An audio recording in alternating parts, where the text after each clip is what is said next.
María, reina de los escoceses, descansaba bajo un gran monumento funerario y dentro de una bóveda junto a numerosos miembros de la familia Stuart.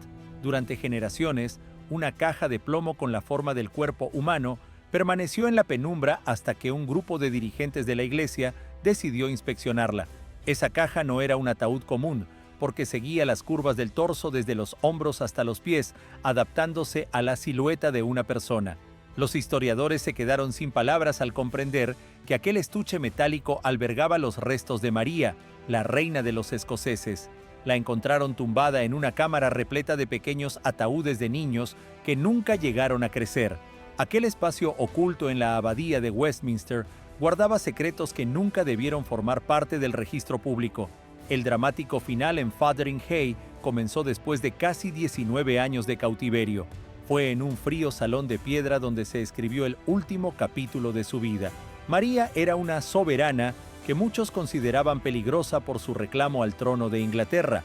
A mediados de febrero de 1587, el gobierno decidió acabar con su vida tras descubrirse una conjura secreta. El salón del castillo de Fotheringhay fue engalanado con telas negras y se instaló una pequeña tarima de madera para la ceremonia. La mayoría de las personas pasan por alto el detalle en el que la reina convirtió sus últimos instantes en un mensaje para los presentes y para la posteridad. Entró en la sala con un velo oscuro, pero debajo había elegido ropas de un rojo vivo. Según tradiciones antiguas, el rojo era el color de quien muere por su fe. Hubo, sin embargo, un gran problema con la ejecución. El verdugo no fue diestro en su oficio. Hicieron falta 3 golpes para completar la acción, lo que se consideró un trato tosco e indigno para una reina. Cuando al fin la tarea concluyó, el hombre tomó la cabeza por el cabello y se llevó una sorpresa mayúscula. El cabello rojo quedó en su mano porque era solamente una peluca. El verdadero cabello de María era corto y canoso, reflejo de años de enfermedad y tensión que había sufrido en cautiverio. Y la escena se tornó aún más extraña cuando se descubrió que un pequeño perro había permanecido escondido bajo sus largas faldas durante todo el tiempo. El animal no la abandonó y tuvo que ser lavado, pues estaba manchado con su sangre. Tras la ejecución, surgió un dilema con los objetos personales que dejó la reina. Las autoridades temían que sus prendas o la tabla de madera fueran tratados como reliquias. Para impedirlo, quemaron todo lo que había utilizado aquella mañana en una enorme hoguera dentro del salón. Incluso limpiaron los suelos con esmero para que nadie pudiera llevarse un fragmento de madera o tela como recuerdo. Si se observa con atención, la verdadera historia revela el intento deliberado por borrar su presencia y cualquier vestigio de ella. Su cuerpo fue llevado a una habitación lateral a la que no se permitió el acceso de sus leales sirvientes. Allí, hombres se encargaron de preparar el cadáver para una estancia prolongada en un ataúd metálico. Tuvieron que extraer sus órganos internos y rellenar el cuerpo con especias como clavo y mirra para retardar la descomposición. Eso conduce a otro episodio peculiar. La caja de plomo resultó extremadamente pesada y herméticamente sellada, pero los gases producidos por el cuerpo comenzaron a acumularse en su interior. La presión fue tan intensa que llegó a abrir las costuras del ataúd de metal. Hubo que llamar a un plomero para reparar el plomo y evitar que el olor y el desastre se extendieran. María había pedido ser enterrada en Francia, pero la reina de Inglaterra se negó porque no quería que su tumba se convirtiera en un lugar de exaltación que alentara rebeliones. Así, el féretro metálico permaneció en el castillo durante 6 meses mientras las autoridades discutían su destino. Las entrañas de la reina fueron enterradas en un lugar secreto dentro de los muros del castillo, sitio que nadie ha logrado localizar. Con el tiempo las circunstancias cambiaron y la situación para la difunta se transformó. El gobierno finalmente eligió un lugar para su descanso en la ciudad de Peterborough, en una iglesia notable que ya albergaba la sepultura de Catalina de Aragón. La decisión buscaba un funeral que pareciera amplio y respetuoso, sin aproximarse demasiado a la capital. El ataúd de plomo fue colocado en un carruaje tirado por 4 caballos y trasladado por caminos oscuros en plena noche. El día del funeral, a más de 300 asistentes se les proporcionaron ropas negras para acompañar el cortejo hasta la iglesia. Lo que rara vez se menciona es que todo ese aparataje Fue costeado por el gobierno inglés con la intención de mejorar su imagen pública. Deseaban que el mundo creyera que habían tratado con honor a la reina fallecida. El orador que dirigió la ceremonia eligió cuidadosamente sus palabras. No describió a María ni como una persona buena ni como una mala, sino que alabó que su vida hubiera terminado y aprovechó para recomendar la obediencia a los gobernantes. Al concluir el oficio, las mujeres escocesas presentes tuvieron un gesto tierno. Se formaron y besaron a las damas inglesas al salir. Un instante de paz poco común entre dos comunidades que habían estado enfrentadas durante años. Pocos saben que la sepultura quedó prácticamente desprotegida. Un partidario de María colgó un poema junto al lugar criticando a los gobernantes ingleses, pero la iglesia lo retiró de inmediato. María permaneció en aquella oquedad de piedra durante 25 años.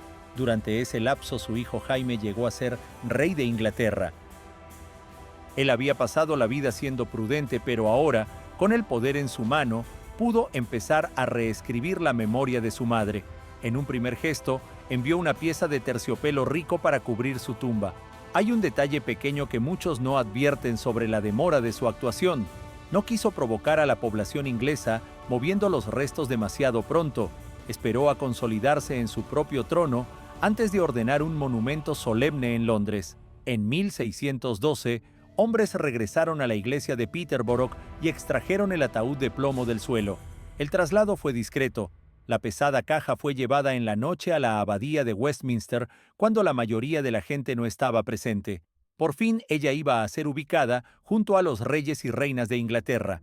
Su hijo costeó una nueva obra con materiales finos, un monumento de mármol destinado a afirmar que ella era una verdadera reina y no una traidora.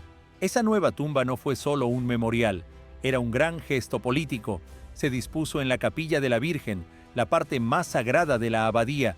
Al entrar en ese espacio se ven dos grandes monumentos enfrentados, uno dedicado a Isabel I y otro a María, reina de los escoceses. En esencia, la presencia de ambas estatuas juntas simboliza que dos rivales quedan una al lado de la otra por la eternidad. La estatua de María incluso resulta algo más alta que la de Isabel. Así quiso su hijo insinuar que su madre tenía la misma importancia que la mujer que ordenó su muerte. La escultura de mármol muestra a María con una expresión serena. Sus manos están juntas y a sus pies aparece un león escocés. Las inscripciones en latín detallan su ilustre linaje y recuerdan que fue madre del hombre que ahora gobernaba ambos reinos. Resulta sorprendente para los visitantes contemporáneos el coste de aquella empresa. El rey gastó alrededor de 170 por la estatua y aún más en el dosel de piedra que la coronaba. A pesar del brillo del mármol blanco, existe una complicación sobre lo que yace realmente bajo la escultura. Muchas personas suponen que el mármol marca su lugar final, pero la verdadera sepultura está en una cámara de ladrillo profunda bajo el pavimento, conocida como bóveda. María fue la primera persona depositada en esa nueva cámara en 1612. El uso posterior de la bóveda planteó un problema. No quedó solo para ella. Durante el siguiente siglo, los Stuart continuaron abriendo el suelo e introduciendo más cuerpos. La cámara se convirtió en el lugar principal para los descendientes de la familia, incluidos numerosos niños reales que murieron siendo bebés. En ese reducido espacio llegaron a depositarse más de 80 ataúdes, la mayoría de dimensiones minúsculas. La reina Ana, bisnieta de María, tuvo 18 hijos, ninguno de los cuales llegó a la edad adulta. Todos aquellos pequeños féretros se colocaron en la misma habitación que María. Lo que pudo parecer una escena de película es la triste realidad. La bóveda se transformó en un sitio de dolor colectivo y memoria familiar. Con el tiempo la cámara quedó tan llena que ya no cabía nadie más y permaneció sellada durante cientos de años, mientras el mundo que la rodeaba cambiaba por completo. Finalmente la puerta de la bóveda se abrió por un motivo claro. En 1867, el decano Stanley asumió la dirección de la abadía con la obsesión de localizar los enterramientos reales y ordenar los registros, que eran confusos. No podía excavar a su antojo sin dañar el edificio, así que inició un proyecto para inspeccionar las bóvedas reales con gran cuidado. Al abrir la bóveda de los Stewart bajo la nave sur, Los obreros quedaron atónitos ante lo que encontraron. Lejos de filas ordenadas de ataúdes, la habitación presentaba un caos: madera y metal amontonados unos sobre otros. Por su reducido tamaño, muchos cofres habían sido apilados y con el tiempo el peso aplastó a los de abajo. Ataúdes rotos dejaron huesos y plaquitas dispersas por el suelo. Entre esos restos, el decano Stanley halló el ataúd de María empujado contra la pared norte. No se parecía a una caja convencional, sino a un caparazón de plomo formado a la figura humana. Se distinguía la silueta de la cabeza, la curva de los hombros e incluso las piernas. El contorno era patente. El arca estaba recubierta de una sustancia negra y pegajosa llamada pez para mantenerla sellada. Aún después de 250 años, su envoltura de plomo seguía cerrada, mientras que otras cajas alrededor se habían desintegrado. Resulta aún más extraordinario que junto a ella yacieran el ataúd de su nieto, el príncipe Henry, y el de la dama Arbella Stewart. El féretro de Arbella estaba tan deteriorado que se podía ver su interior. La bóveda ofrecía un testimonio abrumador de cuántos miembros reales habían acabado encarcelados o sucumbido a enfermedades. El decano Stanley no abrió el caparazón de plomo de María, pero dejó dibujos detallados de la estancia y ordenó que la bóveda fuera de nuevo sellada con piedra nueva.